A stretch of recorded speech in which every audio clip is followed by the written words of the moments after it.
and welcome back to the NWA 1983 project. I'm your host, Lex G, and with me, as always, is Matt Riley. How are you doing tonight, Matt? I'm always. That's how I am. Always.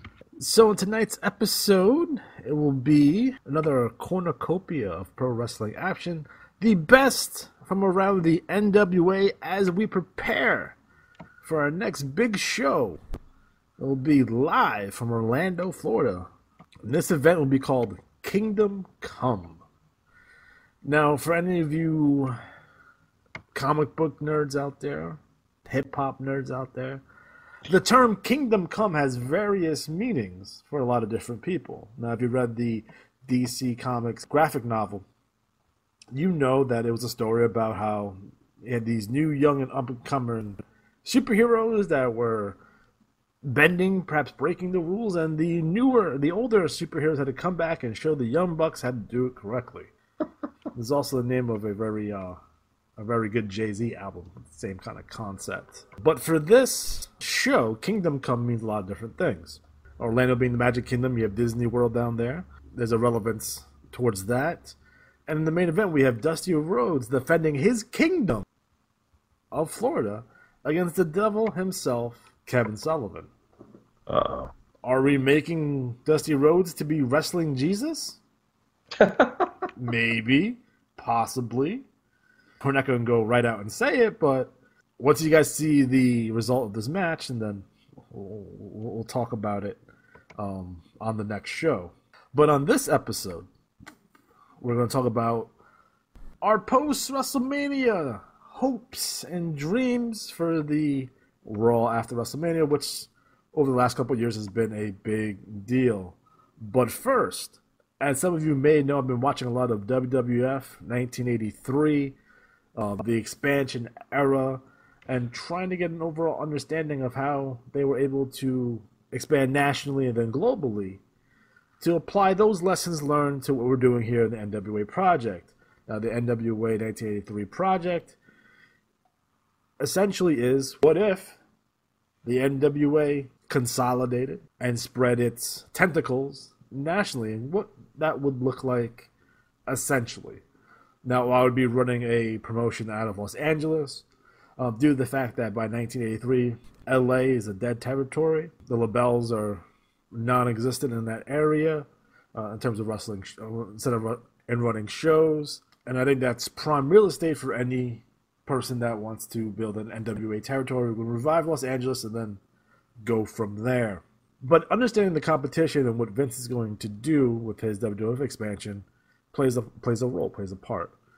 And on prior shows, I've lamented to myself, it's like, I don't have understanding of this from a business point of view, because to be honest, there's not a whole lot of people around for that expansion, and there's not a lot of information available online that gives you detail about money spent or time frames of when Vince purchased this time slot for this wrestling promotion and what have you, at least a week by week or even a month by month. We do know that he bought the time slot for the USA Network, and obviously he has a Wrestling at the Chase program, which replaced the NWA Wrestling at the Chase program by 1984, and he's on Georgia Championship Wrestling eventually. The second part of it's from a creative point of view. Obviously we know, and those are two, business and creative are two different components. On this episode, we're going to focus on the creative component of that, not the business component of that. We'll get into more business stuff as I get more information, as I talk to people, and if I read more books, to really kind of grasp understanding. But from watching the television and then reading, my results and doing my due diligence, obviously the first thing that we see in terms of this change, this roster turnover that they had, was the Iron Sheik defeating Bob Backlund for the WWF World Championship. And that happened in December of 83 as we go into 84. Now, watching those episodes, we see how hated and how the national pride, nationalism, patriotic pride, whatever you want to call it, has really, they're really kind of hammering that home. Again, me being 1 year old at the time, And growing up in the later 80s and 90s and seeing how by that time we're 100% pro-America, red, white, and blue, got my flag going, and the whole nine. I'm curious about how did we get from kind of the ascension of the 70s, the kind of mistrust of the government that we had in the 70s, and you look at some of their television shows and movies in the 70s, it's very bleak, lots of post-apocalyptic type movies. That's why I think movies like Star Wars and Rocky kind of stand out, because they're very positive. So in the late 70s, early 80s, you had movies like Your Death Wish and all kinds of shenanigans and tomfoolery that makes you kind of question, well, where has our society gone? And if you go around, I'm from New York, and you look at pictures from the 70s in Brooklyn and the Bronx, and the Bronx looks like, it doesn't even look like it's part of the United States. It looks like it's the Middle East. These buildings are just empty with no windows, and they're bombed out, and it's crumbling. I'm curious about how we got there. Obviously we know that Ronald Reagan got elected, and we saw this uptick. Yep. And pride. I don't know if that comes from the 1980 Olympic hockey team, beating the Russians, or what kind of, other kind of machinations, so to speak, that kind of really kind of swell our pride. Which is interesting to me, because the hate for the Iron Sheik is at a fever pitch at this point. Again, he's from Iran. We're coming off the Iranian hostage crisis. Although the Sheik himself was on the other side of that, but anything to make a buck, you know what I mean, in terms of a gimmick. But the first thing we see is Sheik defeating Backlund, and then really quick, just a few weeks later, not even about a month, Hogan comes in, has basically 2 matches on TV. One with Bill Dixon, that was a Wrestling at a Chase program, and then he had the tag team match with Backlund. Backlund has an injury, Hogan wins the belt, and then, as the story goes, we're off and running. Well, not necessarily off and running. A lot of people say, Hogan wins the belt, and they explode in terms of business, and that's not accurate from a creative or business point of view. Yeah. The first notable angle that we see, I mentioned this before, is the Luis Rivera winning streak. And the second angle we see is Sergeant Slaughter. Now, Sergeant Slaughter had been there for a couple of months as a heel, feuding with Ivan Putski. But they do this really, really subtle face turn with Sergeant Slaughter. And it basically starts like this. Slaughter wins a match on TV. Iron Sheik has a match next. Iron Sheik is going towards the ring. Slaughter's coming from the ring. And Sheik does the old high school bully thing where you try to walk around them and he steps in front of you. And you go to the right, you go to the middle, you go to the left. And they have words, and they move on. And as a couple of weeks go by, it's the fans that turn Slaughter face, not necessarily promotion. I think that's always the best way to either turn someone heel or babyface, is have the fans do it. You can't write this shit down. You can't be like, you're a face, you're a heel. It doesn't necessarily work that way. And we saw it with Hogan in the AWA, because when Hogan was in the AWA, he came in as a heel, and the fans turned him. We saw in Piper 87 when he came, right before he took some time off. By the time he came back, he's a babyface. And it started at WrestleMania 2 when NASCAR team started cheering for Piper. Yeah. Whoops. So that's the first thing we see, is the Slaughter Sheik feud. And for the first half of 1984, that's the big angle. Nothing to do with Hogan. We didn't see Hogan on TV, minus a couple of interviews here and there, for much of that time frame. And when I talk about TV, I'm talking about, I want to be clear, I'm talking about All American Wrestling, which debuted in, I believe, August of 83. Championship Wrestling, which is the local New York show, at least local for me, because anything I see on YouTube, it's either local New York or local Boston show. And they had All-Star Wrestling. So those are basically the 3 shows that we're working with here. They mentioned Hogan. They talk about Hogan. Hogan's in the intro to the show once they changed it. But that's not the angle. The angle is very much centered around this Slaughter Sheik feud. And Slaughter starts doing the thing where he's doing the Pledge of Allegiance in the ring. And the ferocity of people screaming. I wish I had a picture of it. I wish I had a video of it I could show you. And you see this woman in ringside. who is angrily yelling the Pledge of Allegiance. And there's nothing offensive about our Pledge of Allegiance. I think it's great. I think it should be in schools. I'm not trying to get into a political discussion here.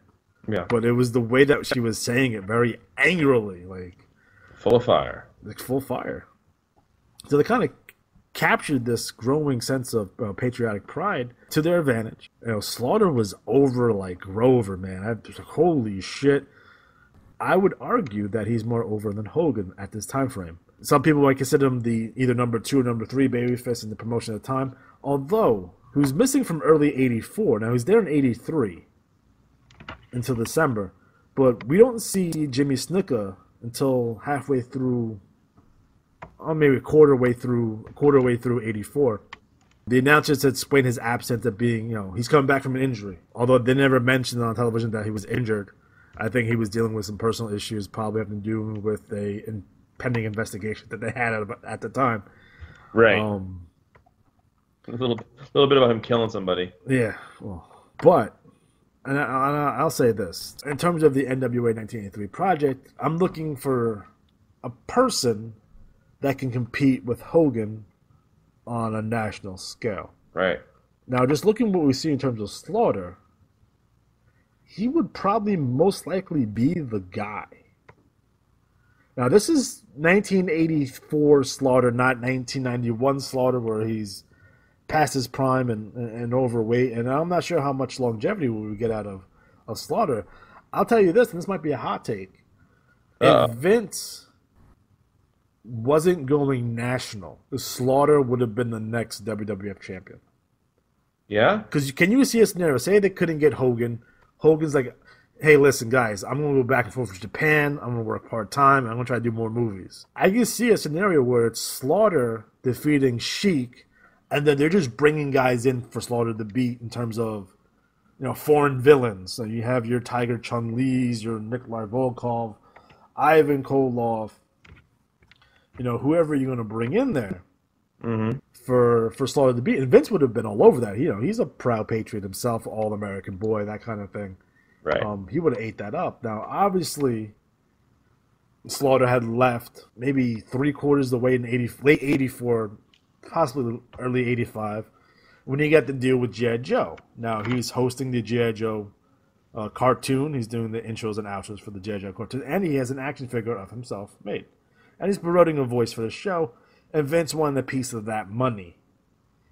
Slaughter was like, nah, I'm not giving you shit. So that's when that relationship went sideways, and then Slaughter went on to the AWA. They didn't really do a whole lot. It's not like they gave him a title or anything in AWA. And I'm surprised he didn't go back to Crockett, because he's probably someone they probably needed as a second-tier babyface to Dusty.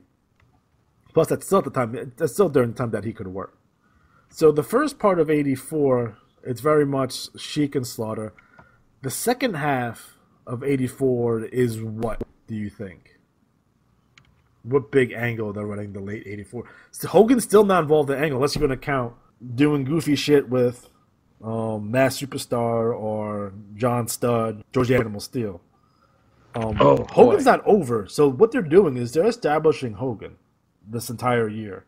They're basically putting Hogan over second-tier level mid-card heels to get him, Tiger Chun-Li, Mr. Fuji, these guys, Samoans. Yeah. To get Hogan elevated. So Matt, what do you think the big angle for the second part of 84 is? Oh man. What's the most famous thing on TV during that time frame? MTV? Well, in terms of wrestling. 84? Pre-WrestleMania. It's on. If you watch any kind of best of videos, it's in the open of a lot of the signatures of the shows. Oh, The Missing Link. He was huge. Huge. Grab his hair, jump around. No? No. The big angle of the second half of 84 is Piper and Snuka. Oh, right. So you had Piper smashing the coconut over Snuka's head, and then Snuka wasn't there full time at the time, so Piper has to wrestle like Stevie Yaffe and any kind of other random babyface Samoans they could find. So the second half of 84 is very much Piper and Snuka And then you have Albano with Cyndi Lauper. That's the other big angle of late '84. Again, Hogan's nowhere near any of this. The Rock and Wrestling Connection was basically, Lou Albano, who brought in Cyndi in because, they know each other. He was involved in her music videos and that kind of stuff. And he's a heel. He's taking credit for all her success. And originally, the Rock and Wrestling Connection was going to involve the Freebirds. Really? The Freebirds made like 2 shots and they got fired. So they came out with Dave Wolf and they're doing the whole Rock thing. And you think the Freebirds are like, oh, that'll be perfect. Michael Hayes loving that shit, but Michael Hayes tended to be his own worst enemy back then. So eventually in '84, first part of '85, that's when they turn Albano babyface, and that's when Piper smashes the gold record over his head, and that might have been late '84 actually. Piper kicks Cyndi Lauper, Mr. T gets involved, and then we're off and running to WrestleMania. And then we get into the Piper-Hogan feud, which is, again, the big thing of '85. So it's curious to me, is like, okay, they gave the Hogan the belt right off the bat, which is an old Mid-South gimmick. They used to do that shit all the time. Like, we're going to give you the belt to get you over. It's not the most over guy gets the belt. It's like, we're going to give you Brad Armstrong, here's the championship, we're going to get you over with it. Which is funny to me because if you watch the TV, he's taking pieces from everyone. He's taking angles, storylines, concepts from Mid-South, Crockett, St. Louis, Eddie Graham, Florida. Like, anywhere he can grab these concepts. Very old school concepts. And it's funny that you look back today, it's like where we're at right now. But even Monday Night Raw, essentially, is nothing like WWF Championship Wrestling. It's more resembles something out of World Class or Mid-South or even Memphis than their original concept for their television. And if you go back and watch any of those WWF Championship, any of the WWF television shows, they're shot like shit, the sound is shit, the arena is small, it's not produced particularly well, it looks really, really shitty. Obviously, the Garden shows, the Cap Center shows, those shows are actually produced really well. But the television is actually really, really shitty in comparison to the other TVs at the time. Yeah. It wouldn't be until like 86, 87-ish. Whenever they started Superstars, which I think was late 86 or early 87, is when their production value started to change. So, Matt, let me ask you a question. What are your thoughts on Hogan's first year? Well, I think a lot of it's revisionist history. You think back and it's just the instant memory. Oh yeah, it was when he came in and beat the title and he, threw Bobby Heenan over the cage and fought Bundy. It's like kind of blurs together. Yeah. I think it's, what would have happened if Sergeant Slaughter was the guy? Did Vince, if Vince hadn't held that against him for being, putting his own best interest ahead of the company. Yeah. I mean, how many... the Sergeant Slaughter G.I. Joe sold extremely well. How well do you think Sergeant Slaughter WWF LJ Andol would have done? And they tried to replace him with like Corporal Kirshner. I remember that. With no success. So obviously they've had Hogan being big pro-American part, which is still going on today because Hogan always had that element of, I'm a patriot, I love this country, which is awesome. I love that. And with the flag. Depending on who he's facing in the ring, that would change his level of patriotism. If he's fighting Nikolai Volkov, is totally there. If he's fighting Roddy Piper, not so much. Yeah. But a lot of their top guys has that patriotic kind of edge to it. Even scenarios where the Ultimate Warrior, if you remember 1991 at the Royal Rumble, Ultimate Warrior is fighting Sergeant Slaughter, who has turned Iraqi sympathizer at the time. And even Warrior was decked out in his red, white, and blue, ready to roll. Again, we didn't have that with a Bret Hart, obviously, because he has dual citizenship. He's Canadian, but he has dual citizenship. Definitely didn't have it with Steve Austin or The Rock. But we did see a resurgence of that with John Cena. John Cena is very, very patriotic. So I think Vince being a very patriotic guy himself, which I think is really kind of cool, personally. Yeah. Although, talking to some of our international fans, it's kind of grating at times, especially in the early 90s. With the kind of pro-American feel, especially if you're over in the UK or Australia. I can only imagine how watching that is can be weird. I always like to look at things and go, what if it was reversed and we were watching like wrestling from Russia, you know? Well, I mean, I watch Japanese wrestling quite a bit, and there's no necessarily issues there. Yeah. Although I never really see an overly patriotic Japanese wrestler in Japanese wrestling. I've never seen an overly patriotic Canadian wrestler. I watch Stampede. That's only really kind of, even in Mexico, AAA, you don't really see it. In Puerto Rico, we do big time because there's a lot of nationalistic pride in Puerto Rico. I know that firsthand. But it's something that's relegated basically to the United States for the most part. But yeah, you think Slaughter would have been his guy, but no, he ended up going with Hogan, and it worked. And I always wondered to myself sometimes. I mentioned this in the prior shows. What if like in 1985 pre-WrestleMania, like Hogan would have held up Vince for a piece of the company?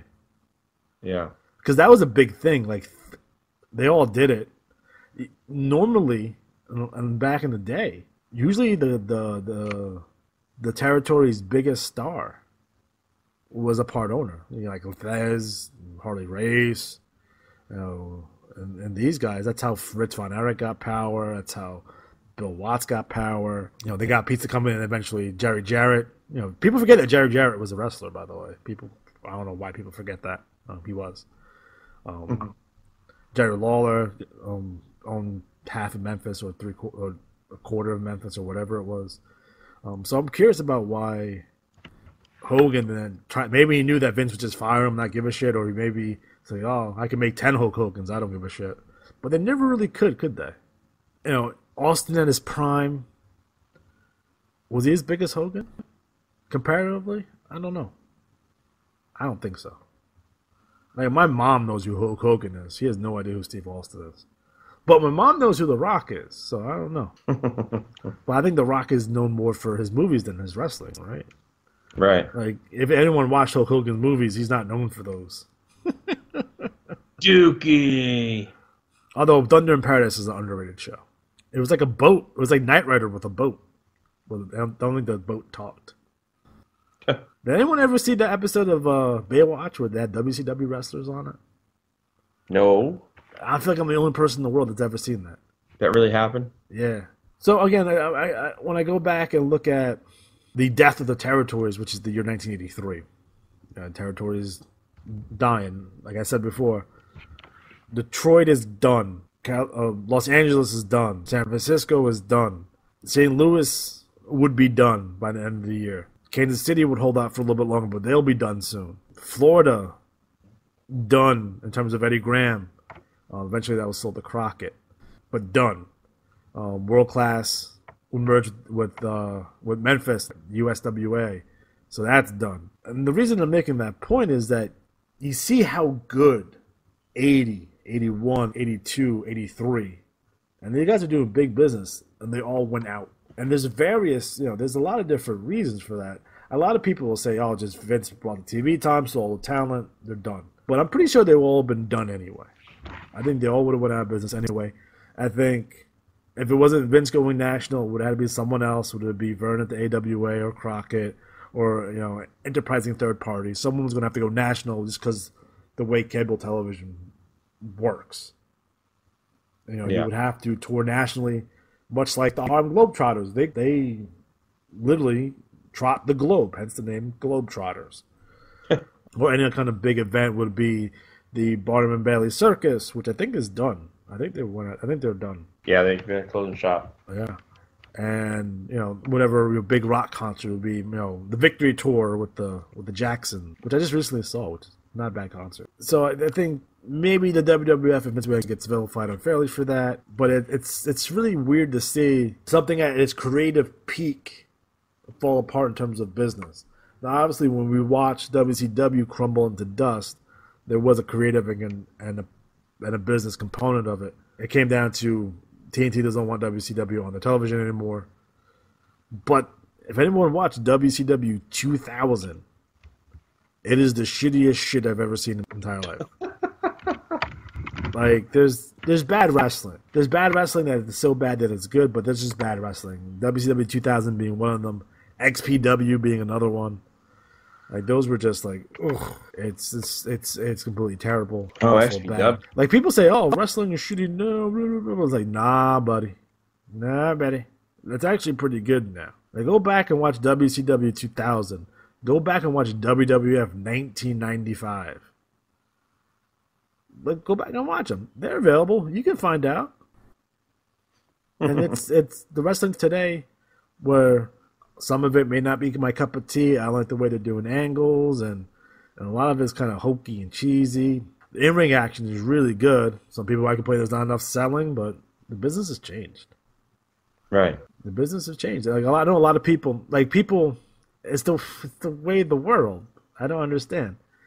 People who were fans of Buddy Rogers, Bruno Sammartino, and Lou Thez thought guys like Ricky Steamboat and Ric Flair were destroying the business, and they didn't sell enough, and all kinds of shit. So, it's just kind of the way it works. What are you going to do there? Yeah. So I want to talk about our post-WrestleMania hopes and dreams. So, Matt, WrestleMania is this Sunday. Sunday! So what do you think is going to happen on Monday Night Raw? I think we will see the return of Finn Balor. Oh. That's my my hot shot prediction, if you will, because I figure he probably could have wrestled at WrestleMania. He's wrestling on house shows. Yeah, but why rush him to a show where he's not really there yet, Like, the only way they could have possibly probably worked it in is if AJ Styles made some kind of comment like, I'll face anybody in the back, and Finn Balor came out. But that would mean Finn would be leaving, Raw or SmackDown, whatever. That's when I'll predict at least one tag title change or like one title change. It seems to always happen, like, the day after. So who are the current champions right now? So we have IC belt is Dean Ambrose, but that is on SmackDown. So we're looking at the U.S. Championship. Depending on who wins the Chris Jericho-Kevin Owens match, which I'm going to make the assumption and prediction that will be Kevin Owens. So I think Chris is going to need a break at this point, and Kevin's going to feud with someone else. We could definitely see a United States Championship change, but it would most likely be either a cruiserweight or a tag team championship. It could be a women's title. Oh, definitely. Yeah. You have Nakamura. So you could have some people pop up and be, like debuting and be, oh, look at this, holy shit. Well, I want to stop you there for a second. Uh-oh. Do you think, because the way the draft is, right? They're going to have a draft later on this year, that they might hold off on bringing up some of these NXT guys so they can be drafted on draft day? I can see that. I mean, it's like 7 months away, but I think Asuka needs to be brought up probably to put on SmackDown, and I can see Nakamura being on Raw. Mm-hmm. That's going to be the two ones that you're going to call up at this point. I think overall, what we'll see, we'll at least get one guy returning. So if it would be a Finn Balor reinserted into the mix, someone being brought up for NXT, I don't think it's going to be Bobby Roode. Most likely Nakamura would be the guy being inserted. At that point, perhaps a free agent, maybe a Kurt Angle could appear. Yeah. WWE Hall of Famer. Jim Cornette is doing the induction for the Rock and Roll Express. Could we see a Jim Cornette show up randomly for no apparent reason? Raw needs a GM. And he has some viable GMs there. Now, don't forget that Kurt Angle was a SmackDown GM for a while. Eric Bischoff used to be the Raw GM, and he has great chemistry with Stephanie McMahon. Like, fantastic. And then you have crazy-ass Jim Cornette, who can obviously be a Raw GM as well. Or you might bring back Mick Foley as Cactus Jack, or as Mankind, or something. Or as Dude Love. Mick got fired. He comes back as a different persona. Yeah. That could be fun at the very least. I did want to take 30 seconds out to talk about the size of Maurice's boobs on Total Bullshit vignettes they did, making fun of John Cena and Nikki Bella. Is it me, or are they the size of fucking basketballs? Holy shit. Like, it's ridiculous. Oh, they just pushed up, that's all. You think that's what it is? Yeah, because, I mean, she's got a good size. I'd say they're probably like... Like, they're clearly fake. We know this, right? Well, yeah, but they're probably like, double or triple Ds or possibly Fs, depending on her frame's thin, so they're probably towards F or a G. But, I enjoy those promos a lot. My hope is that we have what I consider the Dolph Ziggler moment, the day after WrestleMania. Yeah. And we see a really good couple of surprises, because I'll be working, so I'll have to read about them when I get home. But even so, it should be a good time, and I think there's a lot of pressure to put, as always, but to put forth a really good show. Do you think it's a scenario? You gotta hear me out on this. Uh-oh. I'm a crazy person, and I admit that I'm a crazy person. I'm also a hypocrite, too, so I want to be clear on that. Do you see a scenario where John Cena, Nikki Bella wins, John gets on one knee and proposes in the ring, and then we do a Randy Savage, Miss Elizabeth pay-per-view event, John Cena, Nikki Bella get married in the ring. Miz and Maurice crash the party and all hell breaks loose and they continues their feud. Do you see a scenario like that? Because historically, wrestling, for the exception of Macho Man and Miss Elizabeth, wrestling weddings are usually awful. They're almost as bad as wrestling boxing matches. I will say yes, and here's why. The Miz mocking John refusing to ask her to marry him so brutally and playing up that whole aspect. There has to be a payoff. The payoff is the ring. Right. And I think it's one of those things that also, optics-wise, every Monday morning news shows, and did you see WrestleMania last night? My kids love it. My uncle, my nephew, they love the show. It's and those the motherfuckers all watch it. Super Bowl. And in the middle of the match, you won't believe it, this guy pulls out a ring and proposes to her. Congratulations to a good friend of the Daily Morning Daily News here in Upper Utica. Utica alumni, John Cena, Lance Catamaran. So there it is. I think it could happen. It's a news story type thing coming out of there. What are the stories coming out? Well, the story is, at that point, going into Monday, is that Cena and her get engaged. Then you have that for Tuesday night. The question becomes then, does the wedding, like you said, become a TV thing or is it a private thing? Is it a TV show thing? I've heard that John Cena doesn't want to get married. That's the thing backstage. That's been his thing. Yeah. So if it's true, I think I would totally make sense as the payoff, so to speak. Of an angle. Right. The Raw after WrestleMania, they're going to have, there's going to be a segment with Goldberg and Brock Lesnar, possibly. Whoever's the champ has to make an appearance, you would assume, but if I remember correctly, the WrestleMania that I went to, the Raw after, Brock Lesnar was not. And he just had a match with Triple H. I think my guess would be that you'll see Lesnar come out with the belt, and they'll establish whoever his next challenger is going to be. Is that going to be Roman Reigns? Probably.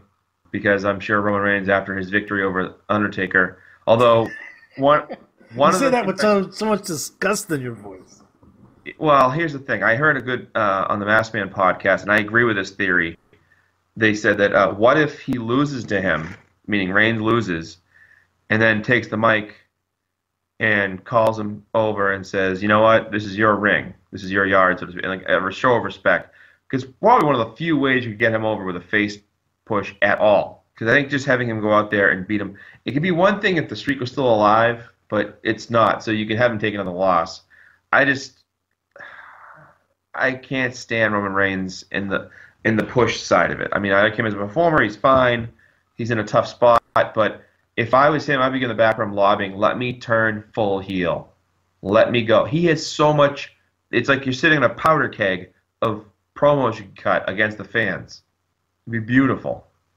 While he's been sitting there busting his ass, Seth gets the push, Dean gets the push, I do my thing, and you guys hate me because I'm just here. Go with it. Maybe something like that would happen. But in all likelihood, he'll beat Undertaker, come out Monday night and demand a shot at Lesnar. Yuck. Other Monday Night Raw type stuff. I agree. Owens will win. Move on to the next piece. The tag titles, they up for defense? They are, right? It's a three-way. It's a three-way with Luke Gallows, Carl Anderson as the champions versus Enzo Amore and Big Cass versus Cesaro and Sheamus. The triple threat ladder match. I would see Gallows and Anderson winning, and then Monday night they get challenged by the Surfer Dudes, which are the repackaged Ascension, in a move that I, in all honesty, would not be surprised one bit if some of those gimmicks, came over. Filtered in. No way. Yep, makes sense. Well, let me ask you a question. Who do you give the Raw Women's Champion? Now, we have Bayley as the champion. She's taking on Charlotte, Sasha, and Nia Jax in a four-way elimination match for the title. I would say you go back to Charlotte, but somehow in the process, I create a beef between Charlotte and Nia Jax. And that way you have that pair. Would you have a scenario where Sasha eliminates Bayley because they're best friends and they feud later on? Yeah, you give the old backstabber, cost of the belt, and you can go one of two ways. You can have Sasha turn heel or Bayley turn heel. I don't think they're turning Bayley. I think they see her as the female equivalent of John Cena. Oh, really? Okay, well, then she's going to be... There's a woman, by the way, that comes into my workplace, and she looks like Bayley's older sister, like spot on. Like so much I want to say, like, listen, if I gave you $20 and some leggings, but no, I would like to see a Bayley Sasha type thing. It plays into it, and I think one of the problems with women's in either group really is the lack of depth in the storyline. If you will, it's like the women's title and nothing else. You had what's her name, the blonde girl in Bliss. Yeah. You had Bliss. And then what's her name got hurt? Booty Banger. Yeah, her too. Booty Banger. She got hurt, so you had that's out of the way. I just think you need more than just the title storyline. And with the women's titles both represented in two different splits, you have to have more depth. And depth means you need to have storylines. And if you don't have storylines, well, I don't really care. It's like watching the 205 Live stuff. I need more engagement, and I think. That's another match coming. We can talk about that next if you want. The Austin Aries versus Neville. I wouldn't put the belt on Aries just yet. You want to hold off? I would. Would you elevate him past that? I would. I would put him automatically in a program with Dean Ambrose for the Intercontinental Championship. Right, fucking away. I think it depends. If you want to have him, I would only do that if something happens where somebody from the upper roster comes in and causes a scene. I think it'd be good to have him because he kind of got his NXT thing cut short by the injury. Yeah. Have him work with Neville, chase the title, right? Not get it, gets called up. Then if Neville comes up, quote unquote, to the big show again, or whatever, I do think you need to have some legitimate star in the 205 roster, not just guys who are big on the indies or look at this guy in Japan. Like, have somebody who's got some star power. They tried with Brian Kenrick. But yeah, I wish they would get Paul London, but I think he's nuts. So I don't know if he'll ever make it back. You can always try to find a Teddy Hart out there. He's fucking out there. Insane. Jack Evans, who, oh my god. But I think I think they're just holding. 205 Live is in the holding pattern, because you know what they're waiting for. They're waiting for Ricochet. Yeah? I don't think Ricochet needs to go through NXT. I think I would just put him right in 205 Live. Yeah. Let him do his thing. I mean, I think it goes back to the old school wrestling logic. Yeah, these guys can do flips, but no one gives a shit. Yep. And that's the case, because there is no react unless they're fucking muting the crowd, which I don't. But I don't see any reaction for these guys. Yeah. Because they're essentially like Aries can work, and he will, and I think he'll have a nice little showcase. I think a lot of the other guys, Neville can work, obviously, but when you put them in that, okay, we're gonna do 205, and it's gonna be. You want your flippy do guys? Here's your flippy do guys. We're gonna segregate them here, but they're not getting any heat. It's coming off as well choreographed. There's no like. I wish they had a flippy guy, a 205 guy that is like, no, I'm a brawler. Right.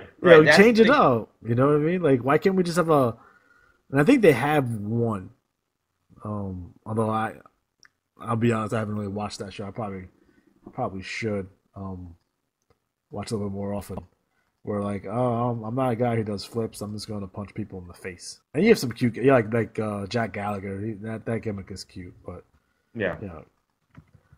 just because you're a cruiserweight doesn't mean that you have to do flips. Right. You can do kung fu and karate.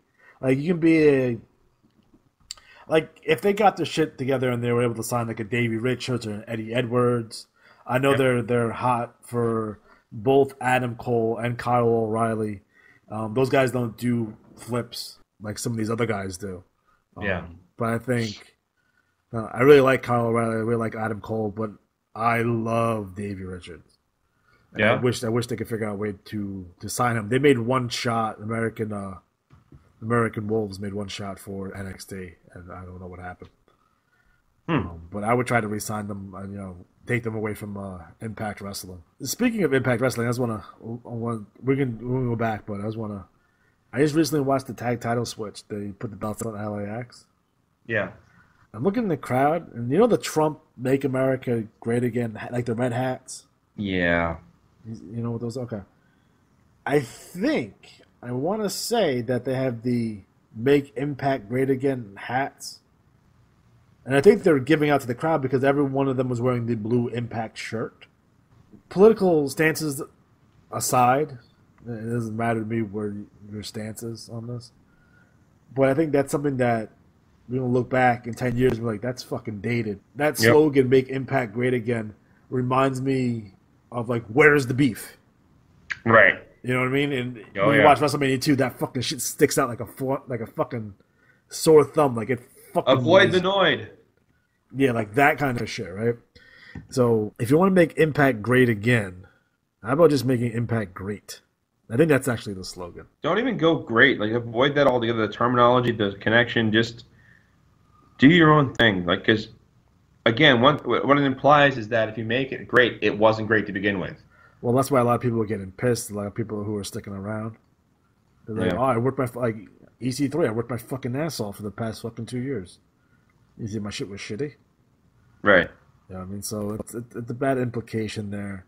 I don't know what I've seen of it so far, because I don't get fucking Popcorn TV or whatever fucking channel they're on, Destination Mexico or whatever they're on. I can only go by clips, and I'll probably figure out a way to actually watch it.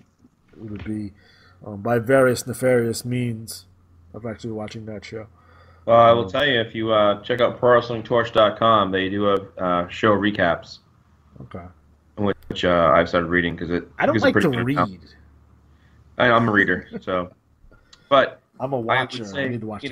It's. I was mentioning the day when I read my Continental Wrestling newsletter back when I was in high school, every other week, and kept up on that wrestling, through reading. I think coming out of WrestleMania, they need to really punctuate storylines and begin new ones.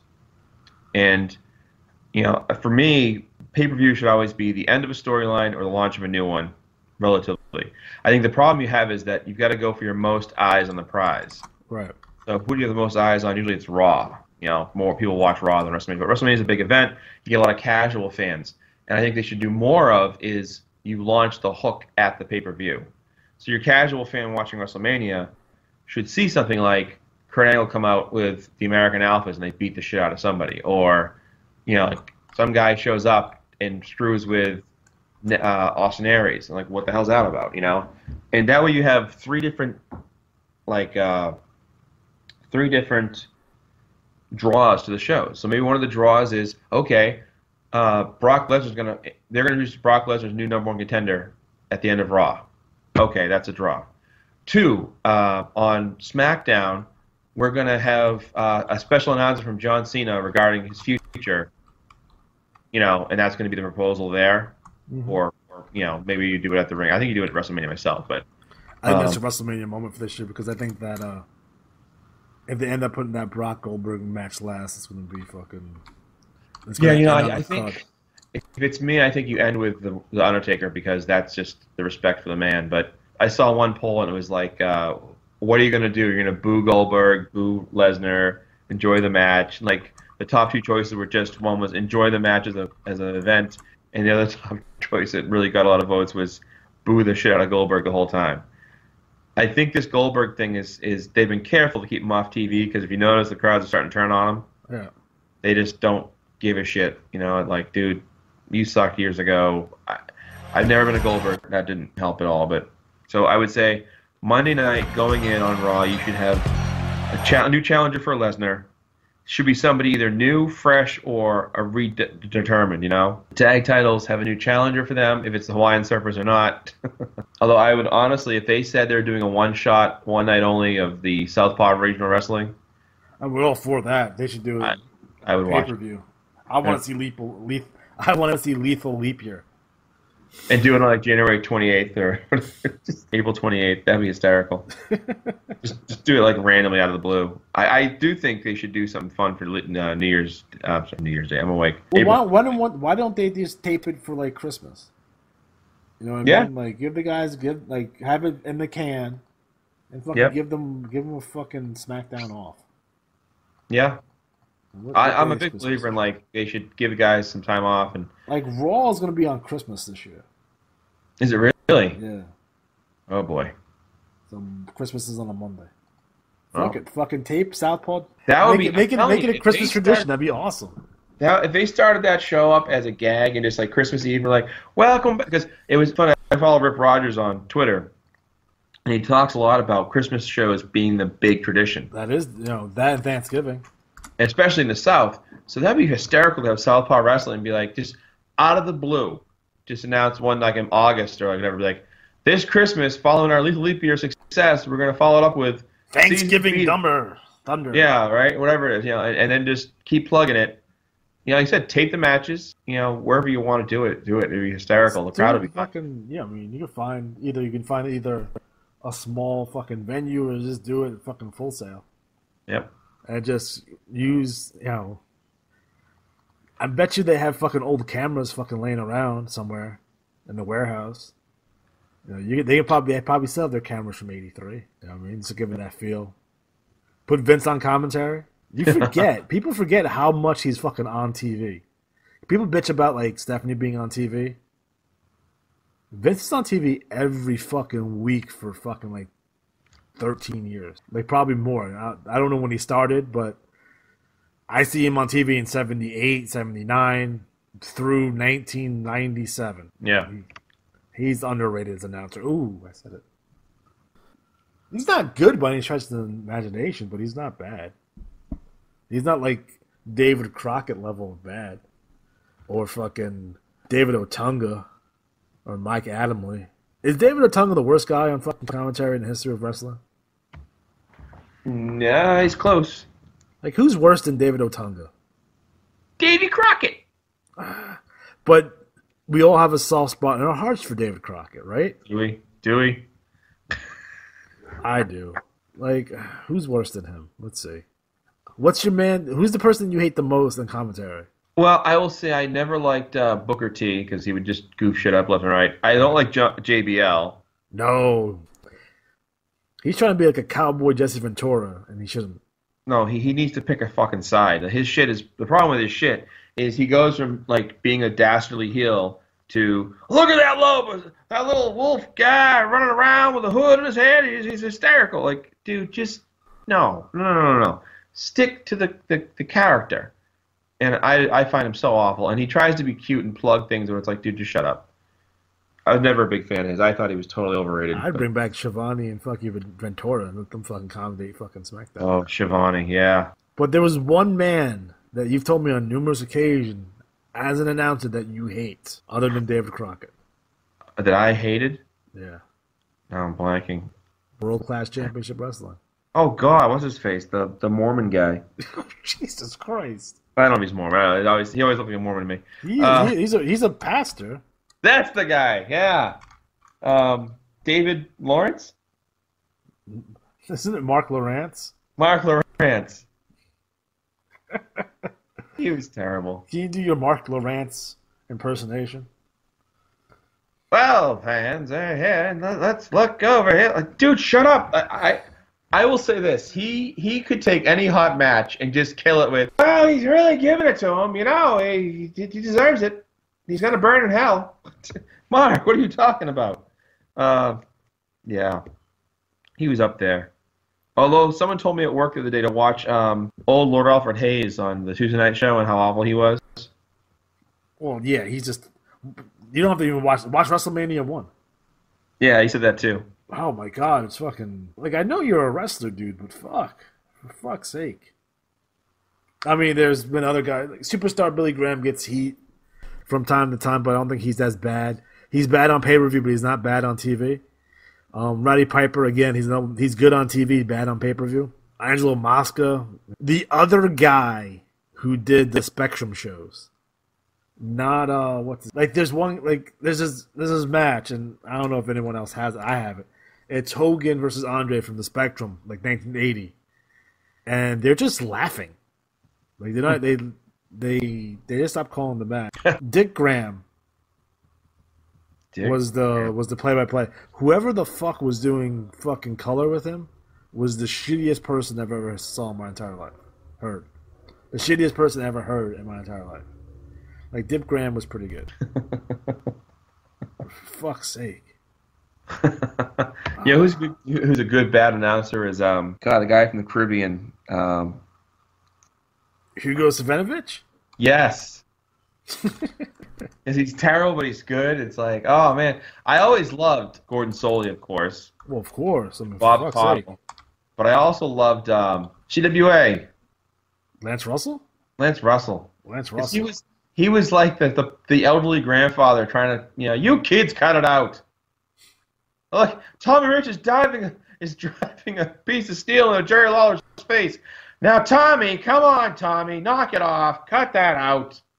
I don't know if you watched the clip that I sent you. I don't know if you watched the clip that I sent you the other day, where it was a wrestler dressed up like a luchador, and they're handing Jerry Lawler. Yes. And ended up being Austin Idol, but in the middle of that, is he Lance say, "Can you tell him in Mexican to get the hell out of there?" Yeah. It's awesome. Lance Russell was perfect. Now, I don't want to get any heat with our Canadian fans. Uh-oh. And I haven't watched him personally, but someone who gets criticized for his announcement was Ed Whalen at a Stampede Wrestling. True, from all accounts, Lance Storm hated wrestling, but he was the wrestling announcer, and he was very influential in getting Stampede on TV and remaining on TV. And he would constantly kick it off the air, and he'd get mad. But yeah, Ed Whalen we had to have Canadian content for this show, so it gets aired in Canada. That's right. That's a real thing. I never knew about that. But if you watch, from what I understand, from what I've been told, for prime time or superstars to be aired in Canada, they have to have one or two Canadian matches from Canada on it. Oh. So if you ever watch Superstars from Canada, there's a match from Brantford, Ontario. And that's why we see a lot of matches from Brantford, Ontario in prime time. I was like, why the fuck is this? And it'd be it wouldn't even be a good match. It'd be Beef Brian Blair versus Iron Mike Sharp. But these had the Maple Leaf Gardens show, which is fantastic. And I've actually been watching the NWA Maple Leaf Gardens shows and Bret Hart in NWA, which is off-putting and a little weird. But yeah, so I hope for this WrestleMania season, everyone's wishes come true. Whoever you want to win will win. I'm hopeful for that, and then we'll catch you at the Raw. Now, I'm going to the Raw after WrestleMania. And I'll give everyone a full report on that. Although, I got to be completely honest, going to Raw, watching Raw live is not that great of an experience. Just because it's TV, so it's cut, right? So it's and it stops. So, yeah. When you're at a house show, it's match, intermission, match. But when you spend, what would you say, 45 minutes, an hour maybe, Right. of either someone standing in the ring with a microphone or you're watching the Tron. Oh yeah, I definitely would agree that it's better going to a pay-per-view than a Raw. But Pay-per-views are definitely better, except if you're at SummerSlam, because when I went to SummerSlam in Brooklyn 2 years ago, they light the crowd, so the orange and yellow lights, yep. and the orange light was directly in my face, so I could not look at the ring without literally going blind. It's funny you say that. When I went to TLC in Boston, I had to my neck was killing me. I had to tilt forward because some of the lights were right in my eyes. So a pro tip for all our fans, for all our listeners who intend to watch a WWF pay-per-view in the not so distant future, especially if you're in the cheap seats like I was, bring sunglasses. Yep. You won't go blind. So there you go. That's my pro tip. I'm 50-50 if I'm actually going to SummerSlam this year. I do want to catch the Bruce Pritchard show. If they do a live show in Brooklyn, I will definitely go to that. Curious about where they're going to have the NXT show. If they have it in Nassau Coliseum, I'll definitely be going to that. If they do anything in terms of the Nassau Coliseum, because it's 25 minutes away from my house. Brooklyn is, and everyone knows how New York works. Brooklyn is hard to get to from Long Island, although it's on Long Island. I don't know if people know that Queens and Brooklyn are on the actual island of Long Island. But yeah, geography tip for you guys. So to go to Brooklyn for me while taking a train, so go to my train station, my local train station, and take the Long Island Railroad, I have to transfer at Jamaica Queen. Which, if you have your timing right, you basically just walk across the platform and jump on another train and go. But if you don't, you could be waiting there for, I wouldn't say extended period of time, a few minutes. But if you're not well versed with traveling by train, you can get confused and end up either going back to the direction that you came or heading into Manhattan by accident. So you want to just be aware of that. So going to Brooklyn is not that fun of a time, to be completely honest. I do prefer the Coliseum because I can just drive in, or the Garden, because the Garden you just go right to Penn Station and you don't have to switch trains. You go straight in, then you go upstairs. But Brooklyn's a little bit more difficult. So I'll be giving everyone a report from Monday Night Raw. That'll be the 10th. So maybe 2 or 3 shows from now. In addition, hopefully I have a little more information on whether or not I'm going to SummerSlam. So catch us on our next show. It'll be Kingdom Come, live from Orlando, Florida.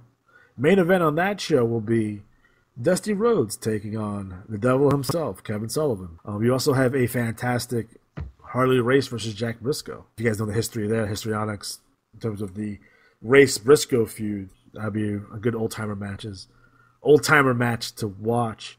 You kind of want to burn out, and looking in terms of booking in 1983, you have Race on top. Obviously, Race is going to lose it at some point prior to or either the beginning of 84 or the end of 83, regardless. So you want to kind of get these dream matchups or the one last dream matchup. Obviously, Race and Briscoe, a huge matchup in the 70s. You want to get people that, okay, that's the last time you're going to see, Race and Jack Briscoe wrestle for the NWA title. I think that would be a draw. You can do that with a lot of guys.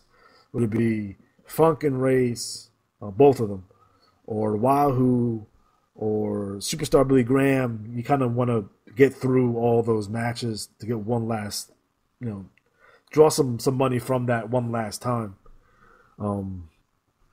before you transition into the younger rosters of Rick Steamboats and Flairs and your 80 stalwarts. You want to give Harley Race his last run. So